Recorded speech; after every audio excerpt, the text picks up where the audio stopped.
economic immigrants and not necessarily, like if they got deported back to Costa Rica, they'd be okay. They weren't there, they didn't come out of persecution or anything else. If they overstayed their visas here in the States, I would 100% like, okay, well, sorry, you overstayed your visa, you need to leave. I think I'm very in favor of proper enforcement. But as usual, there is no need for the grandstanding, etc. Now, is it necessary for, again, I agree with Marshall or Scott, whoever said it's necessary for President Trump, for his base, and for the people that support him, to be this extreme. Cruelty is a brand, and I will say from the perspective now, from another niche, as we are all like representing various niches in our own lives, the other niche of evangelical Christianity, in my opinion, this is actually ultimately a massive spiritual crisis, because of the fact that this is something that is a political pawn. It's something that both parties don't necessarily want a solution to. Not the humans, not the people that vote, but I mean the guys in power, the politicians, etc. It is definitely a very convenient political football, and it helps people win elections, as we've just seen. However, when you bring it down to the level of individuals, such as old Raj is talking about, who don't care how cruel it is because they're believing, their amygdalas are fired up. I mean, and our brains are programmed to remember scary things and bad things much more so than good things. That's why when you criticize someone, you're supposed to also say 5 good things to them, because our brains are programmed to remember the bad stuff. That's just an old evolutionary thing to help us survive. We got to remember where the lions were hiding, etc. So we remember that. So obviously people know how to manipulate that. Politicians do. And so given the base that is so stirred up and terrified of these horrible demonic, killer immigrants, I understand their reactions, but I also know that a lot of my people, a huge amount of the base is or used to considered evangelical Christians.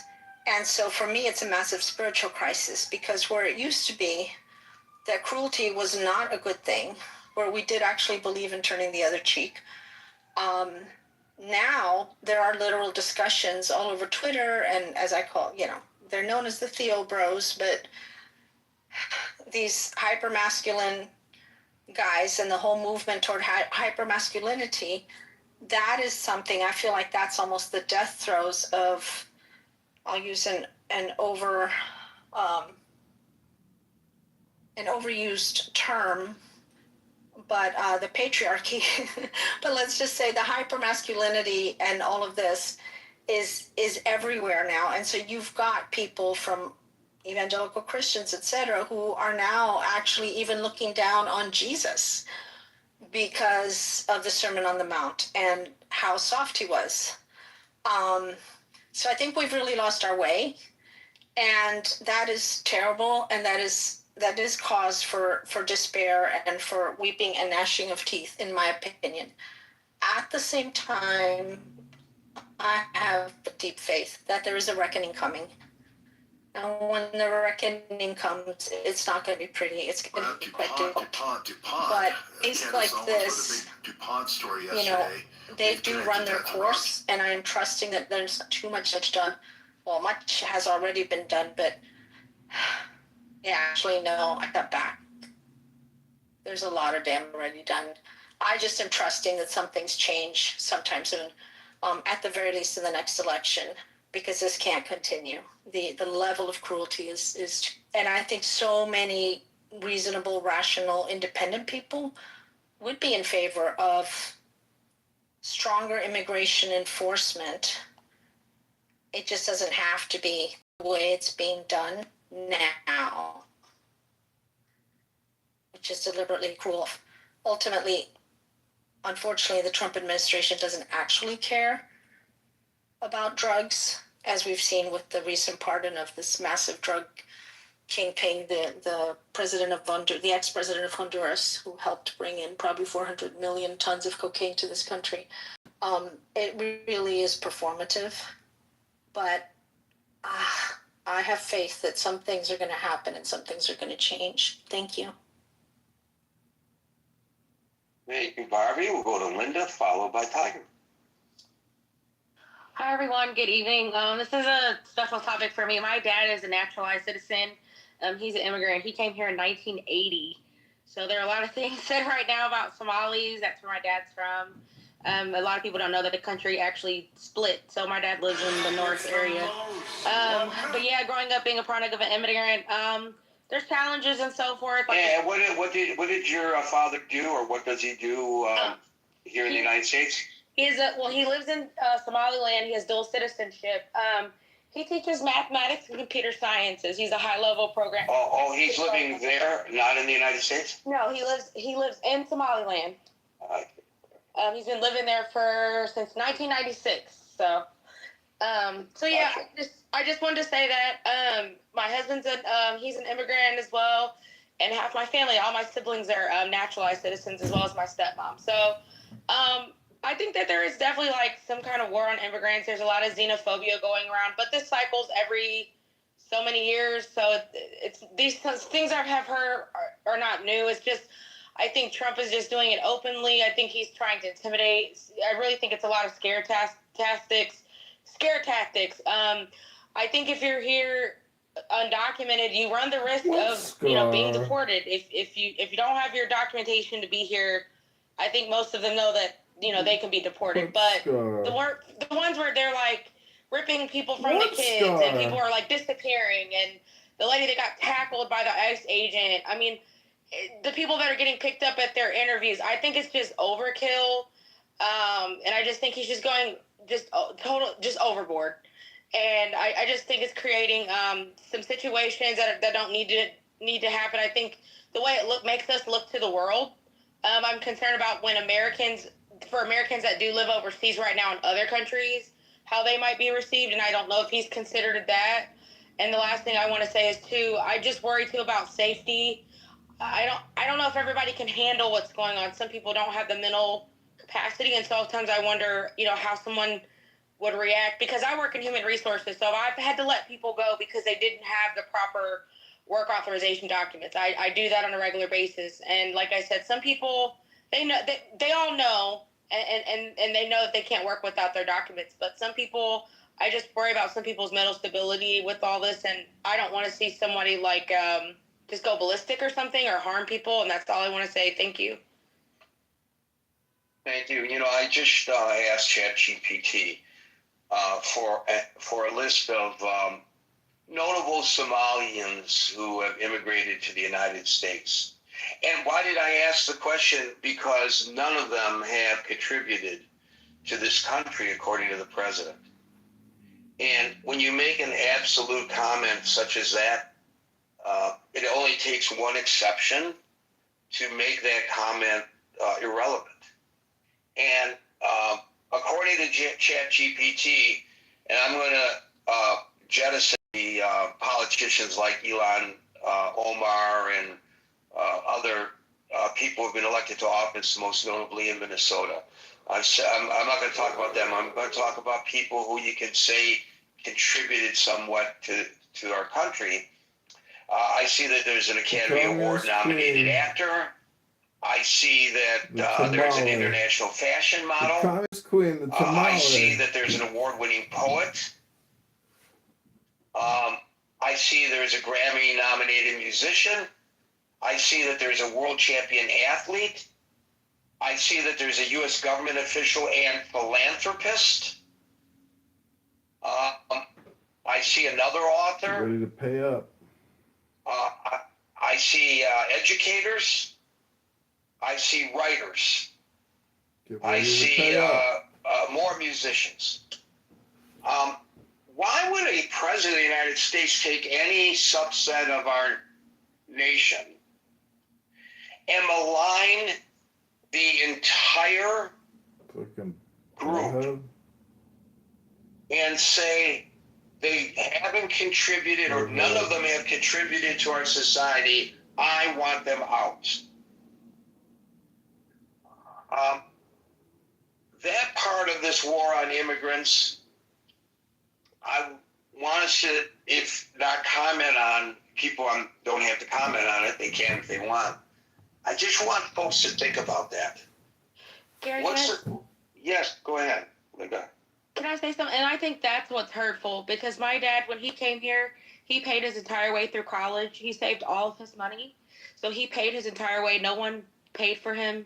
He wasn't dependent on anyone. He did it all himself.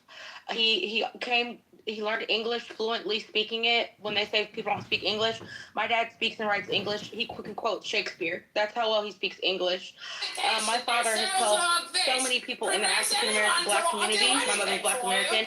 He went to a historically Black college, and he tutored and mentored primarily Black students in math and science, and tried to teach them how to be computer programmers. And then when you talk about Islamic people, my dad worked at the local mosque, and his job was to help young men that were converting to Islam, to teach them the Quran and to respect themselves and their family, and be upstanding citizens. My dad also went on the news several times to explain the war in Somalia to people and what it was about. So he's made significant, he protested against the KKK coming to our town.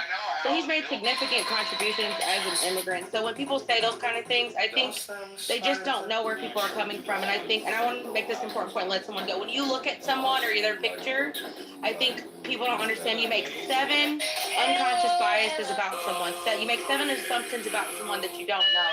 And you don't know them and you don't know their story. And that's all I want to say. As a reporter on the streets, walking up to strangers to interview them, and you try to, size up the person that you're approaching and anticipate what kind of a response you're going to get. And now, even as a street photographer, which is more an avocation than a vocation, it's the same thing. You walk up to somebody and, hey, can I take your picture? You don't know how they're going to respond.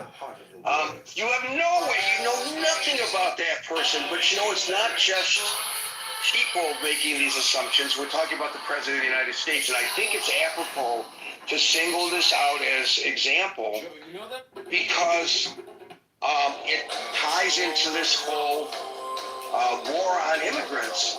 And I'm not 100% sure of the motivation or the goal.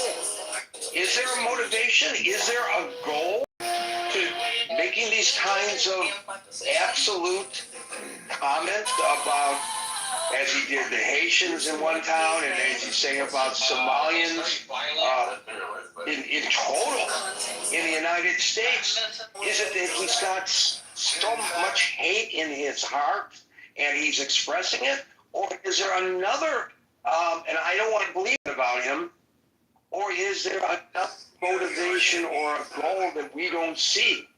And I just can't see it. I may be too close to the forest to see the trees. Some of you all might have a better observation about that. Thank you, Linda. That's exactly why I asked you what your father did, because I wanted to hear, his contributions to society.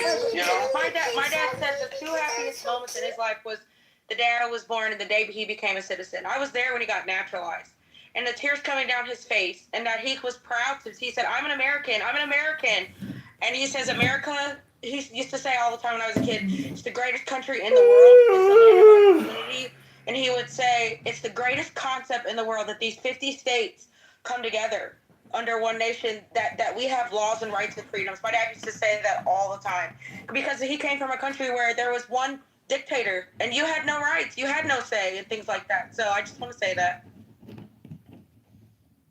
And those who would support the president in these commentaries, maybe those are the folks I need to hear from. We all need to hear from to get an understanding of why somebody would support such an argument. I know we've heard many times, well, the president, he doesn't really mean, that's really not what I'm looking for. I'm looking for an understanding of what he does mean when he says these kinds of things. I'm not looking for a defense of the president. I'm looking for an explanation of the president. Yes. We'll get to you, Dave. Okay. I got to go in order. I can't. It's not fair to the others if I skip the order. But I will get to everyone. I promise. Tiger, followed by Merrill. Hey Gary, and again, thanks for inviting me into the stage. Yeah, and the simple answer to the title is that nothing in life, almost nothing in life, is necessary. United States as a country, as it is today, is probably not necessary in the grand scheme of things. But I'm not, this is not my personal perspective. I know there are a lot of Americans think it's important to be American, to have an identity, to have a country together. Right, but let's stay on the topic, not talk about America, talk about this specific issue. Well, this is the topic. This exactly is the topic. And I think for those people who want to preserve America as whatever their ideal of America is, it is necessary to control the border. Like Marshall said, any sovereign state, there's a necessity to control the border as to who you let in and to what capacity and what's the status of the people you let in. Is both necessary for keeping the country together, but also for security. So that's necessary. What's so particular about America, though, is the American identity is not built upon things like race and, strictly speaking, nationality. I think what people find unpalatable with what Trump seems to be doing is that he's handpicking who he or certain factions of Americans want to be Americans, who qualify to be Americans and who do not qualify to be Americans. And this is not a unique thing in America, right? Countless countries throughout history and different geographical locations did similar or sometimes even more severe things. South Africa was an apartheid state. Nazi Germany chose who then wanted German and should be qualified to live on their Lebensraum. I think that's what it's called. Lebensraum. Yes. And you have countries today like Israel, who is having very strict control on what kind of political rights to grant to which part of the people. So it's not uncommon, but when it comes to America, because the American ideal is built upon a belief in, the democracy or the declaration of some sort, the emancipation. So this is where these ideas come into conflict. And I believe there was an American philosopher by the name of Huntington, wrote somewhere earlier last century, that having a diversity in American society is actually counterproductive to the idea of forming a common understanding of what this nation is. And this is, is manifest today. And I do believe the American experiment of building a nation out of an ideal instead of out of, let's face it, genetics or blood or, common culture, is a very good one for humanity. I believe it's an important experiment for human civilization. But when times are hard, I think somebody earlier mentioned human nature, is that we fall back to our instincts. Part of that instinct is to be tribal. And to the people who used to think that they own this part of the world, this land, this America as they define it, and people sometimes mention, the WASP people, or different part of Americans believe a different America exists, and some of those beliefs is un-American in the sense that it goes against this American ideal of forming a nation based on an idea, and that's what we're seeing today. And it's because time is hard. We're going to see more of this, not only in America. We're going to see this in Europe, in particular, in other parts of the world, in Asia. And to reflect, many nations survived to this day because they did something similar in their history, right? They had to purify their population in a sense, or sometimes they annexed them. So are you suggesting that what the president's policies vis-a-vis immigration is necessary in order to purify the country? Or at least from his perspective? I'm suggesting the president or some of his supporters may believe in this, right? And as the Nazi Germans believed in that. But when you think about it, the reason why we condemn Nazi Germany today, a big part of that is that whatever they did in Germany did not become the status quo. We defeated Germany. Can I interrupt? Very, guys. Can I interrupt? No, but we'll try to get back to you. Very important. But if Hitler, I know everybody has important things to say, but you know how the room works. Go ahead, Tiger. Yeah, I was just saying, if Hitler did win the Second World War, and 100 years from whatever that's over, maybe people will be, phrasing Nazi Germany as something entirely different. As we can see, narratives are often shaped over time. And so I don't know. I just hope that whatever Donald Trump tries to do, and, I personally, I may be affected by this. So far, I'm not. But whatever Donald Trump tries to do, for his benefit, I hope he wins, whatever that means. Yeah, thank you. I don't understand that last comment, but it was noted. Thank you, Tiger. We'll go to Merrill, followed by Monsa. Hey, Gary, I got inadvertently kicked off the stage. Well, I'm going by how I see the order now. And by the way, it's 5:55, so we're not adding any folks to the stage. However, everybody who's on the stage and in queue will get the opportunity to speak as we go into extra time. Monsa.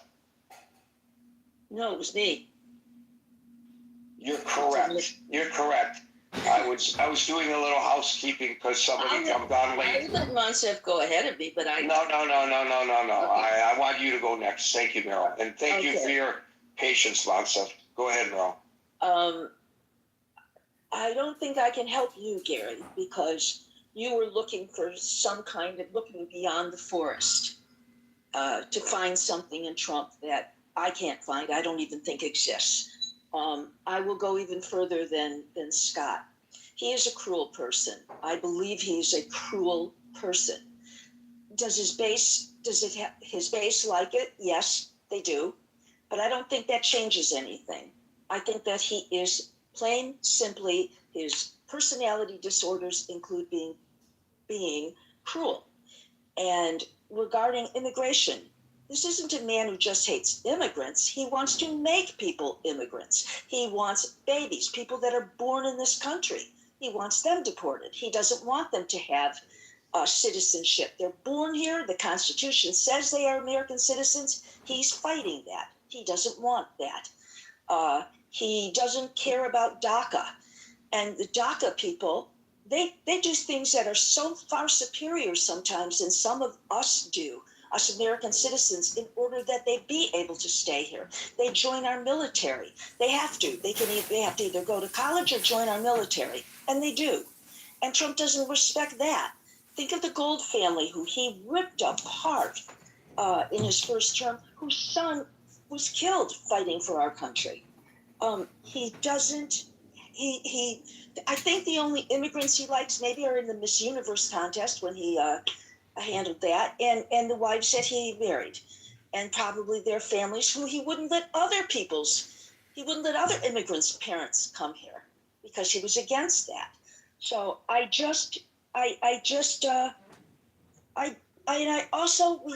we have discussions all the time, and there are some people that come here and they're very, we have to do this, it's the law, and they need to be handled because they broke the law. I wonder if those people sat around and one day someone came to them and said, hey, you know the guy who lives on the corner, the one who goes to church with you, the one who works over there, and the one who your kids play with, he's undocumented. And they're going to throw it. Should we tell people about it? Do you want him to be picked up? What do you want for that person? I want to know how those people feel, the ones who say that it's got to be done. It's got to be done. I'd like to know how they feel. And regarding what Barbie said about Somalia and her father, we don't have a president. Linda, I apologize. We don't have a president who takes pride, feels the pride that people have when they do good things. He doesn't have that. He doesn't have the empathy. He doesn't feel it. So when we talk about all these people who come to this country and they do good things and great things. He doesn't feel that. He's not Reagan. And he couldn't even sit through a Reagan speech about that. And I know that I am possibly an outlier in this. Maybe I'm too tough on him, but I have stopped looking. I researched Trump long before he ever ran the first time because of a bet that I had with my boss. And I have never found anything about Trump that shows a feeling of empathy, a feeling of pride that people feel for their families. He just doesn't. And them going and having ICE, taking away, as Scott said, we take away from our FBI. We take away from all of our national security, people that help our national security, and we've got them in ICE. He's got them going to nursery schools and taking parents when they pick up their children. He's having children being, it's traumatic. It's horrible what he does. And if we want to look to see why he does it, we can't find something good in him that can tell us why he does it. I don't think so. But if other people can, please let me know. Thank you. I don't know what the medical condition is, but there are people, and I'm not diagnosing the president, but there are people who lack the ability to have empathy. And perhaps you're right about the president. Thank you, Meryl. Moncef, followed by Chris. Thank you, Gary. It's a topic we spoke about a lot, but it keeps coming back because it's still a bad thing for this country that we have to still be talking about stuff like that. Back in 2015, when Trump was running, he made a name for himself. I mean, he was bombastic about all the insults and the stuff that he, whenever he goes into a rally and there's live cameras and all that, he wasn't shy about calling, Mexicans rapists and murderers and, countries in other places of the world that he despises. He didn't mind calling them shithole countries, and people that come from them are no good. And this time, he pushed it a little far because of he wanted to build on the immigration issue that Biden wasn't good at. And I have to agree, Biden kind of dropped the ball on the immigration issue because he did not have a good immigration policy. He did let a lot of people come in. However, that was after the crisis of COVID. That created havoc in the world, and if Biden were to be blamed, yes, he was the president, and that crisis at the border, he should own it.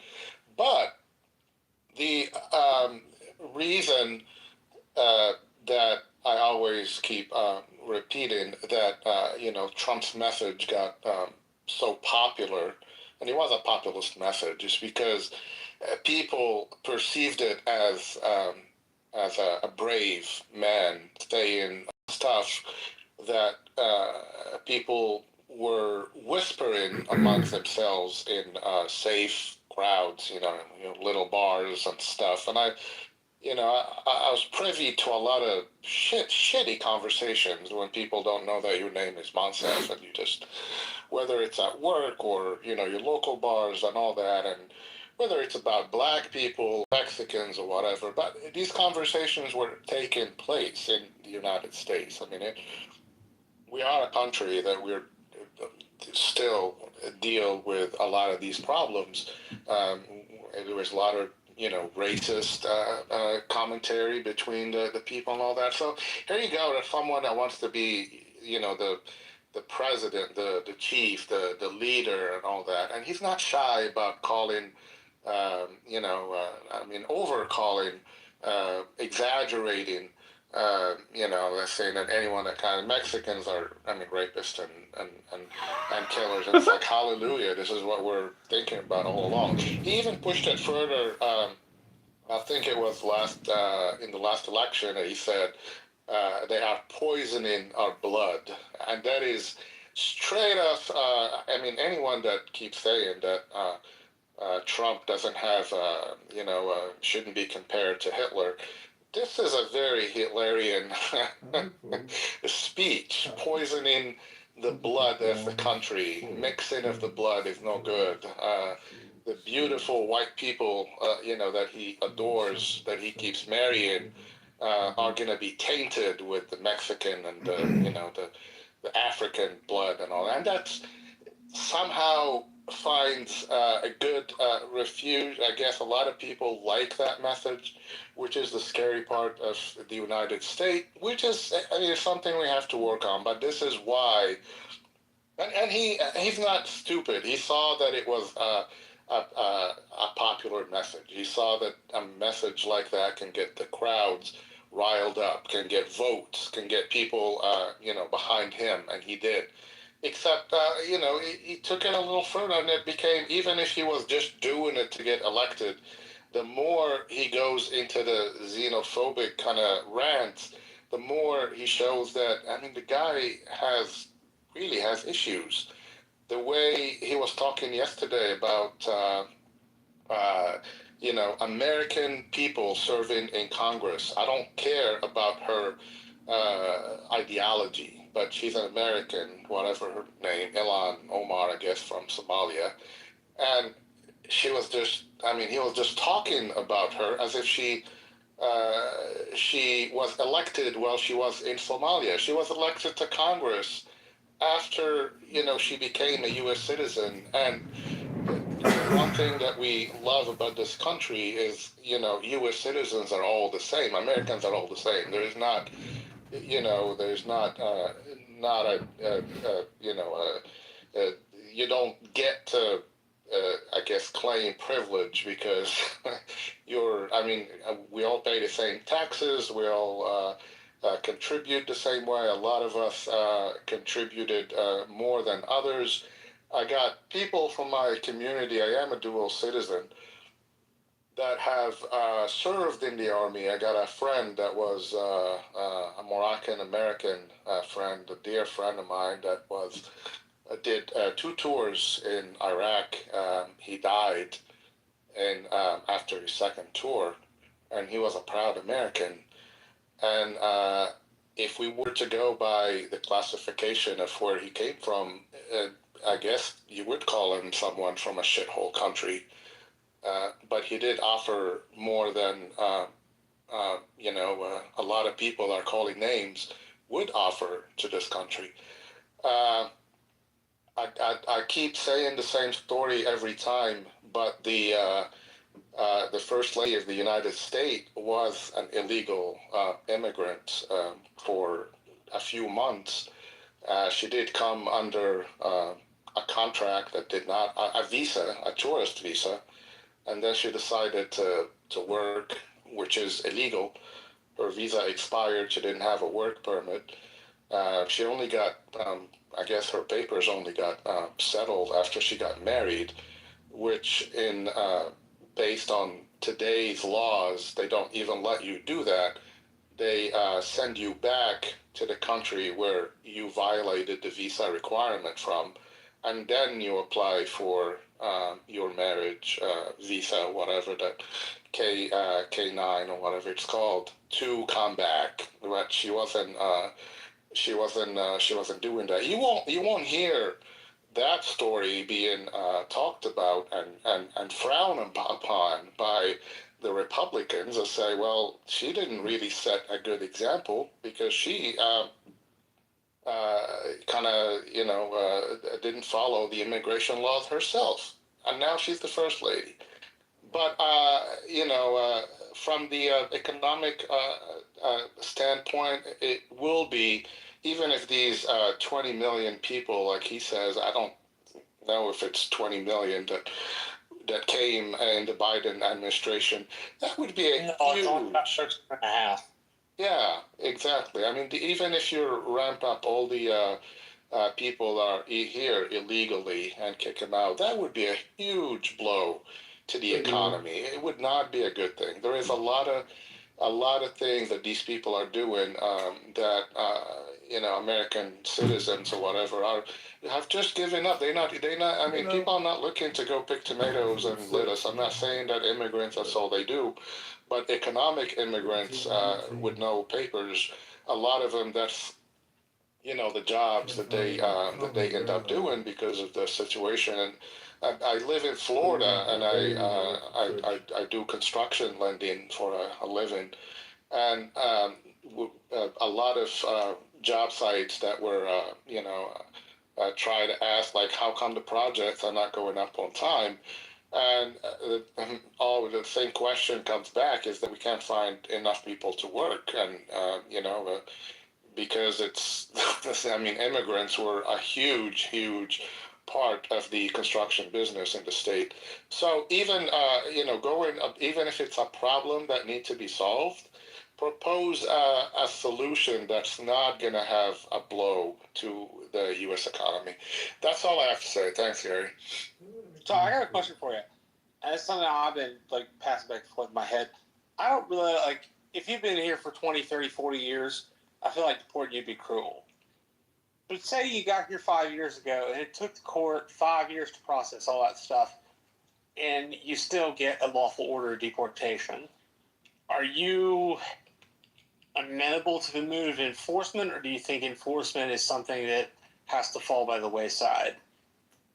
No, as long as you get your due process, Marshall, like you said, if someone can prove, I guess, that for 20, 30 years or whatever, they have lived a decent life, they have paid their taxes, they never committed a crime, I mean, that would be ridiculous to just ask them to pick up and move to whatever they came from.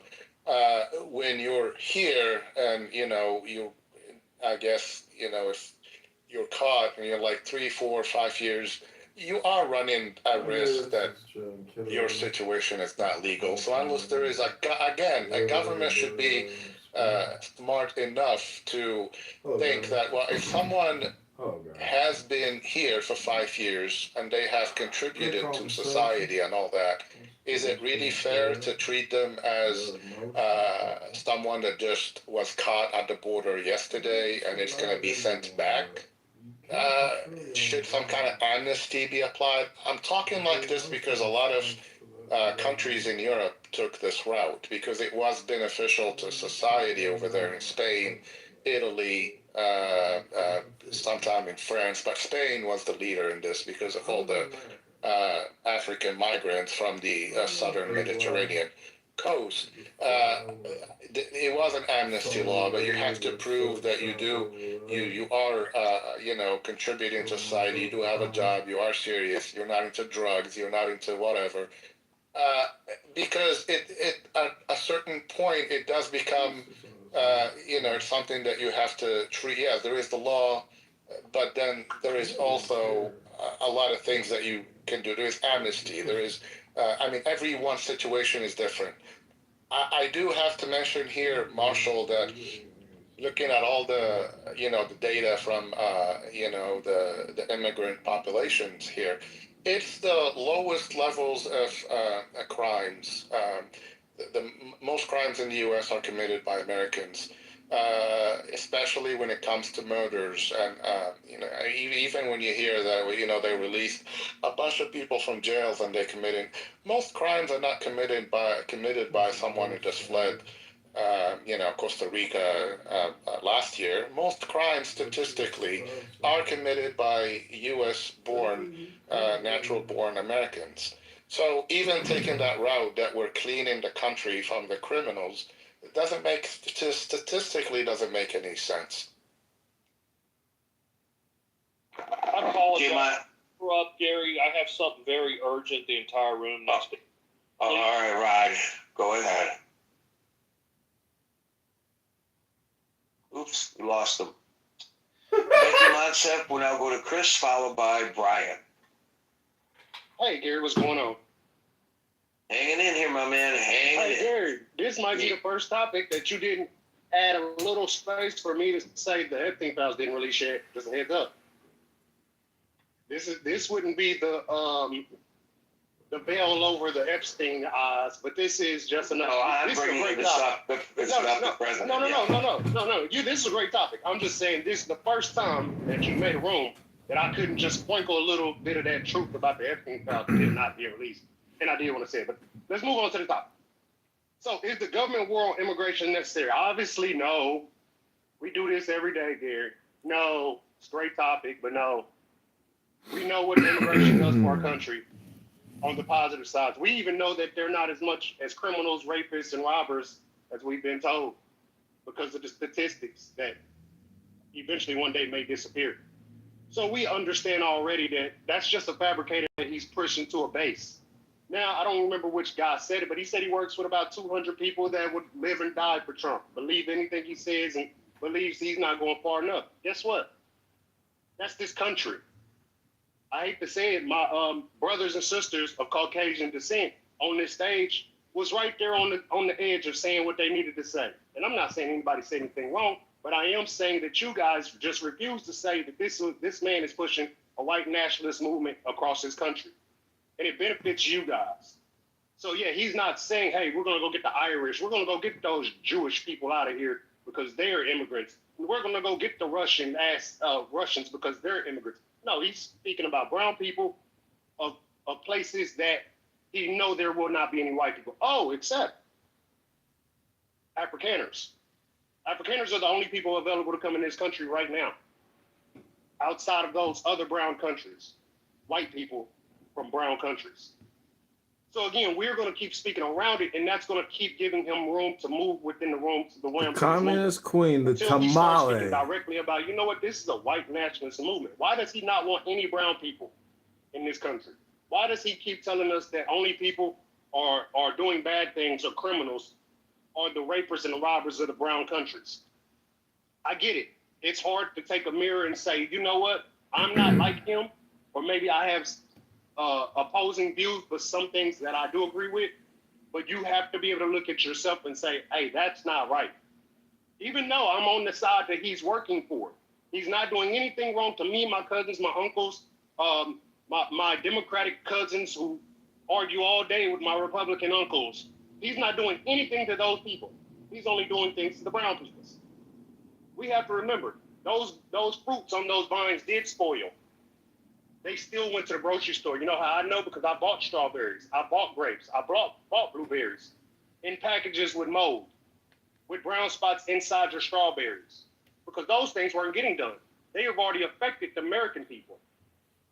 But we're going to keep trying to tiptoe around the fact that this man is really pushing a narrative that does embolden one group of people in this country, and it's the Caucasian skin people. I don't mean Caucasian people, I don't mean skin, but everybody gets what I'm saying.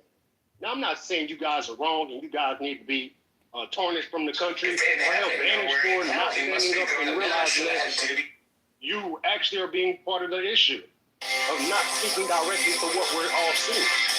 I'm not going to say that. I'm going to let you guys figure out that part. But what I will say is there will be a day where this won't be the status quo. And he's pushing for it to be the status quo now. And J.D. Vance is doing it, trying to take the turning point round so he can try to be the next president. They're going to continue to try to wash over your next generations into believing that the white nationalist movement is the proper movement. And they're going to do it under the guise of Christianity. Saddled with tax burdens, which they're going to do that under the guise of Muslims are bad. Those shithole countries in recognition of this, Otto the First rewarded. This is what they're pushing to not only he knows he's an illegitimate president. He knows that there were a bunch of different reasons why the election turned out the way it did. And I take responsibility for those parts of it that I should. I believe he knows he's an illegitimate president. He knows. But one day there will have to be a change in this country. And if you want this country to continuously grow, you will accept the change and push back on the negative narrative that's being pushed. And do it loudly. Do it loud enough to where they can start to see that this is not the right way for a country to continue to progress in a proper way. Again, I bought those fruits when he immediately started harassing Hispanic and brown people that worked in our farming industry. Those fruits weren't good. They lasted a day if they were organic, and they weren't. I think they're on your side. But that's because nobody's working those fields. The word This is the same guy synthesis, when figures that translated Venezuela will be the to bad guy ancient for whatever Egyptian, political, means financial reason forest. he's going to gain himself. That's not going to benefit anybody. Fire. The truth of the matter is, if your life has not gotten any better in the last 10 months, like he told you it would on day one, but he's still going around harassing the immigrants and making prices Then, as higher, a called time, what is he actually doing for you other than tickling your fancy? Making you feel a little more secure about what you believe. in the likeness He for believes, frame, excuse me, Rumi maybe not even says you, that but we he eventually believes what America become should look like. If it's whiter, come on, say it. increased I think the trend has been I think that's the trend. Whoever captures affordability will do it. It's not affordability because he doesn't believe in affordability because affordability is a Democrat vote. Okay, can I finish? Because I'm not talking about affordability right now. I'm talking about a white nationalist movement. I'm talking about a white nationalist movement that is being pushed by the president. And people are soft-shoeing around it. People are soft-shoeing around it. Excuse me, Marshall, I'm talking. I'm in a full sentence. People are soft-shoeing around it because they honestly don't want to feel like he's the bad guy and he's working on my behalf. I get it. Nobody wants to feel like the bad guy's in their corner and they don't want to say it because it is working for me. It does make sure my uncle, who is a terrible person, who can't keep a job, can feel like he's getting those Mexicans out of here, I'll get a job. And he'll never get a job. those whom she You know herself that. had. You understand that. You live that with him. But this is the narrative This is that kind of a pushes. So junket you room here guys, in my I hate living to say room, it, sitting you in the guys, sun, and there's never-ending chemtrails of airplanes, the reason we got here is non-commercial. because everybody said Barack Obama was pushing too hard on the narrative of dreams and unity and inclusiveness. We're going to keep trying to shame Joe Biden for immigration policy that's always been there. Into the makeover of a restaurant. No, we're going to shame More people showed up, yes, but the asylum process is still the same. Y'all call them immigrants and migrants, but they're asylum seekers. They are asylum seekers. Marshall, I didn't interrupt you. Nobody interrupted you when you talked, but you seem to be interrupting me. Let me explain. This is why you need to know, but I'm not blaming anybody. I'm telling you my opinion on the topic. And if you can't accept that, Marshall, you should sit down and go sit in another room until I finish. I should get a chance to speak too, Marshall. A black man in this country should have the right to speak without a white man feeling he should step on it. And that's what you're doing right now. I feel like you're trying to step on my voice. I feel like you're trying to step on my voice, Marshall, and that's rude. I storm Could you and please stop court this? Could you please stop this as an ally? I mean, we're both allies. Okay, sure. Now, hey, sure. But Gary's not stepping on my topic. Gary's not stepping on my time. You're wasting the rest of these people's time. It's about 7 other people in here. Gary has to go to work, but you want to interject on my comments. You should sit down and finish. Okay, so back to what I'm saying. Gary. I do understand that immigration might have got out of hand, but we do asylum seeking here. And until they want to change that, as the Democratic Party wanted to do prior to the election, we're not going to get anywhere until Caucasian people take a realization that, hey, he is working on air for my benefits. However, this won't benefit me in the long run. My food will be bad. My prices will be high. My next door neighbor will be harassed. The kids that play with my children will no longer have a father or a mother because they've been harassed or kicked out of the country. Then this is what we get, Gary. We're going to continue to get So I'm going to codify your point if you don't mind. Plastic picks our crop. I would like you to do what you're going to do, Gary, but he got to stop interrupting. All right. You guys have to, have a conversation. I don't have to have a conversation about nothing. Well, okay, if you guys want to resolve. Please go ahead, Gary. I don't care about resolving it with people I don't care to know. I don't know him. I don't care to know him. All right. We're in the same space because you make a good space. That everybody should get a free chance to speak and not be interjected. And you always do. You always do. And I respect your stage. Yes. So I would just like to codify something that you said. I got a little bit of a takeaway from this. I don't know if other people view it the same way, but I think the point made there, and it's an interesting one that I think we should, each of us, assess as a possibility, is that there are rules in place that allow for people to migrate to this nation to seek asylum.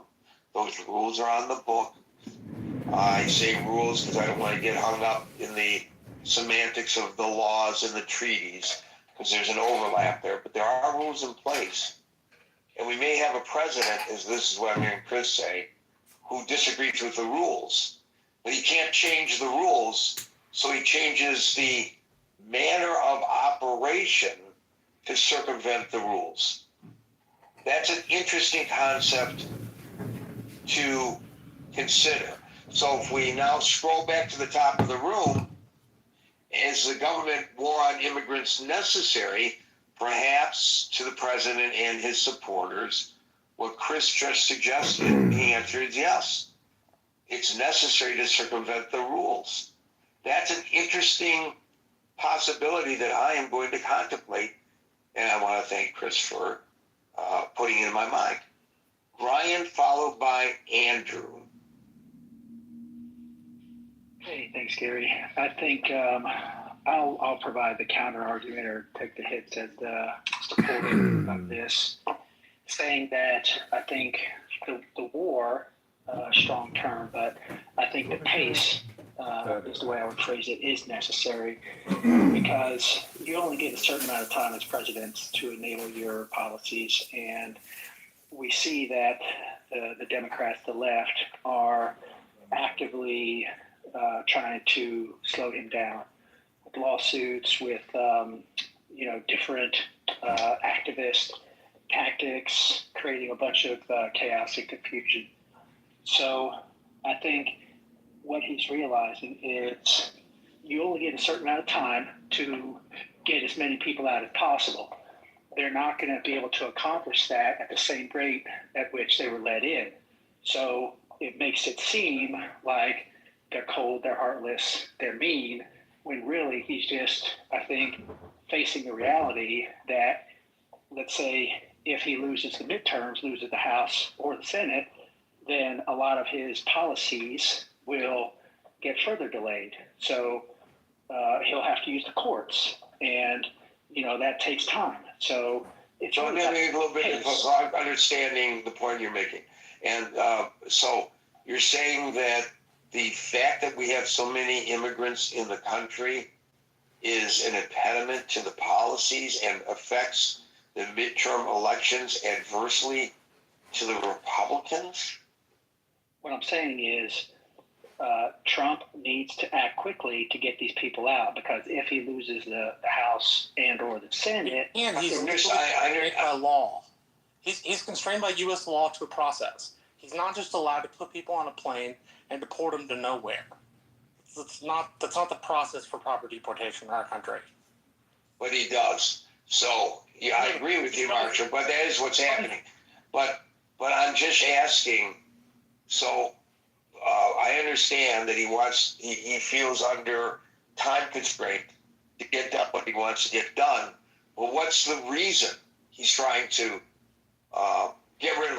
We don't want him in the country. Get rid of all the Somalians. We don't want him in the country. Get rid of all the Afghans. We don't want him in the country. Get rid of all the Haitians.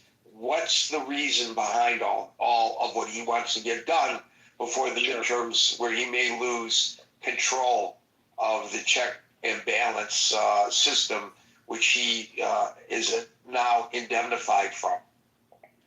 well, I'd say the primary reason is he looks at those people who come from poor countries as people who are going to either begin or stay on welfare, and who is the party, which is a party that encourages welfare benefits and free stuff. It's the Democrats.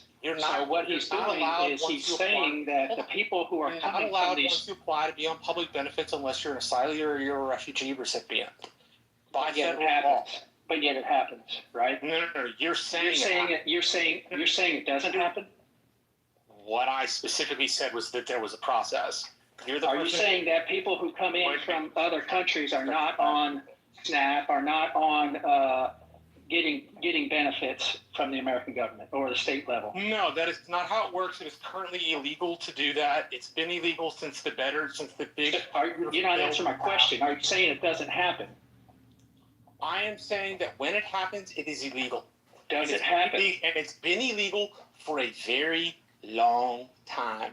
And But the yet, Trump administration is the administration that put some of these penalties in place for the very thing we're talking about right now. okay, so then when he goes after these people who have committed these crimes, who are on benefits, who are getting, illegal access to American taxpayer dollars, then that's where. Hold on. You don't get access unless you have a work number. Go ahead, Marshall. No, I'm sorry. You just don't get access unless you have a work number or social security number. That's the way that it works. Are people getting free social security numbers? Pernicious idea. Are people getting illegal access to social security numbers? Somehow receive federal benefits for no good reason makes absolutely no sense, number one. Number two, it's not the proper process. And number Can I give you three, evidence where you're they wrong? are for... Please put it in the Can chat. I give you evidence where you're wrong? Sure, put it in the chat. Okay. I'd be happy to So, see it. sure. So my brother works for a company that hires illegals. And so what will happen is the person who does their HR process will ask for a social security number when they get hired.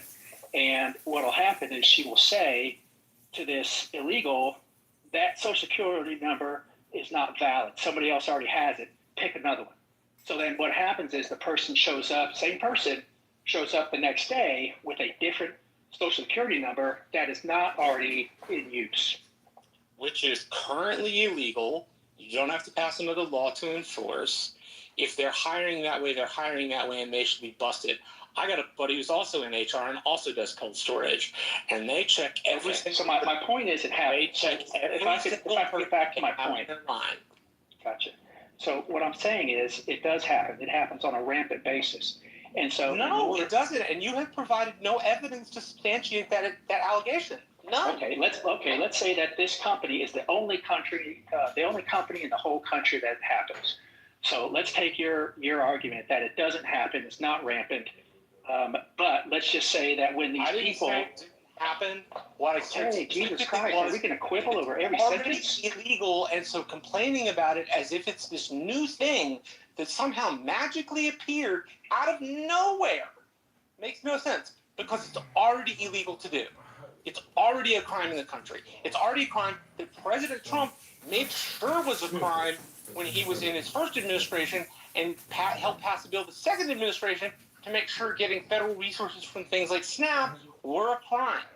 So here's the point, though, guys. We can argue back and forth.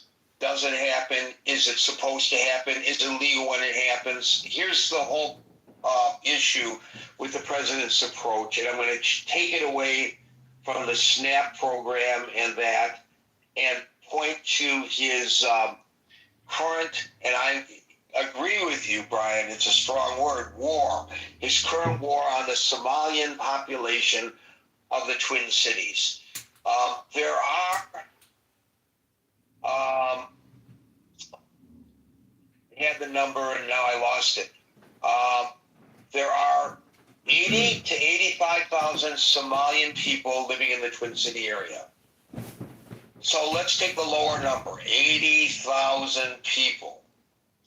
In that infamous program that the president holds up as the reason for going after the Somalian population, that's defeating our future. And it is a wide-ranging number of people. It goes pretty deep, but thus far there are all of 78. That's a lot. That's a lot of people to be indicted in one case. I can't recall the last time I covered a case where there were 78 people indicted. That's a lot of people. It's a major alleged fraud scheme. 78 people have been indicted over a population of 80,000, taking the low number, of Somalians living in the Twin Cities area.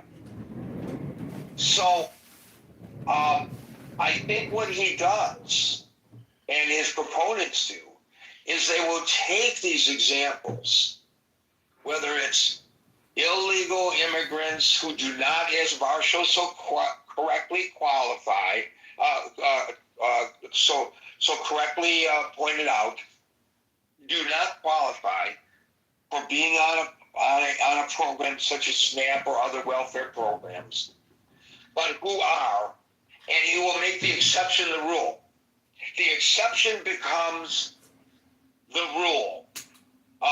One Afghan guy shoots 2 National Guard members in Washington, D.C.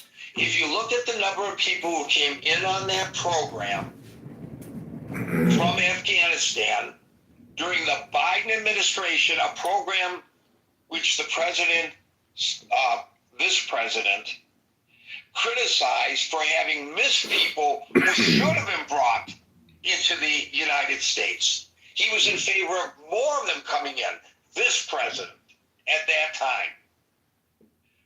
That's an exception to the rule. As Scott pointed out earlier, I think it was Scott, if you look at the statistics, the chances of a person being victimized by a crime committed by a naturally born American citizen as opposed to an immigrant, per capita basis, is much greater from a naturally born American citizen. But right now we see that whenever an illegal immigrant commits a heinous crime, it suddenly is a big story, and it's pointed out to the country that if this illegal immigrant committed this crime, the exception becomes the rule. I think that the recognition of this, what we've just explored, Marshall, Brian, and Gary, doesn't really explain the reason why. Why is it so important for the president to take the exception and make it the rule? And I think that's the question. Yes, I'm asking you the question. So I would like Brian to answer that question. Why is it so important to take the exception and put it in the public mind that that is the rule?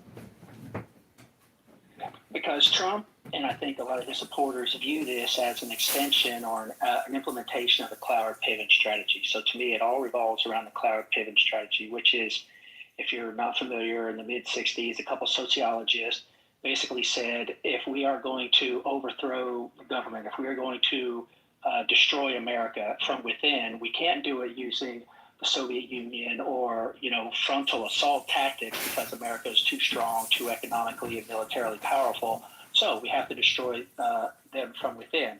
So the tactics in the power pivot strategy are to overwhelm the system of the welfare, the immigration system, with a lot of low-skilled, low-education people who are dependent on welfare, and that will economically bankrupt the country at the local, state, and. But is that happening? Is that actually happening? That's what Trump is trying to avoid. That's what Trump is trying to prevent. Okay. So if that's exactly happening, that is an explanation. Thank you. Welfare makes up something like less than 10% of overall U.S. spending, just so you're aware. It's like trying to save money going to the couch cushions. Okay, sure. So, speaking of which, look at that. That money did fall out of my pocket. Actually, not so much in the couch cushions today. Not so much in the couch cushions today, because who carries change anymore to roll out of your pocket while you're watching the football game and falling asleep to end up in the couch cushion? It just doesn't happen anymore. Nobody carries change anymore. It's worthless. You need actual dollars, and people don't carry national dollars anymore. Everything is done with their Apple card on their iPhone. There's one guy here who still carries dollars. I thought it was important to note something before we moved on. I looked this up, so it comes from the AI, so take it for what it will. Based on available data, undocumented immigrants generally do not federal benefits. Eligibility limited to certain emergency services, K through 12 education, state programs, federal beneficiary ineligibility. most federal public. Basically, this stretches out that people aren't allowed for it. And what are you referencing there, Marshall? I was referencing a ChatGPT. That's why I said take it with a grain of salt. Well, who does ChatGPT reference? ChatGPT in their thing, they reference the American Immigration Council, Economic. Okay, so the American Immigration Council is a credible. They're an advocacy, but they are credible in the information that they promulgate. So here you have a perception that Brian had, and I'm not singling Brian out because obviously what the president is doing resonates not just with Brian but with other people. People get the perception that this is a significant problem in the United States. You've already pointed out previously that it costs a very small percentage of the overall budget. So it's not really, as Brian would suggest, destroying the United States from within.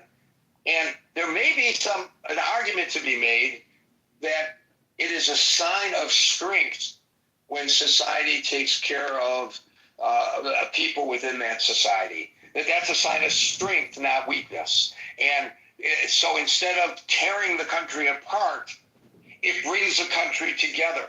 You know, we're at this time of year where we suddenly have that perspective of where we want to help people who are less fortunate. And then after January 1st, we'll forget about that. But it's that time of year, the reason for the season and all that kind of stuff, where people tend to be far more charitable. Not just financially charitable, but in their outlook toward their fellow human being. And then we forget about that. I think that's a strength. I'm not a Christian, but I think that this Christian tradition that we see overwhelmingly in this highly Christian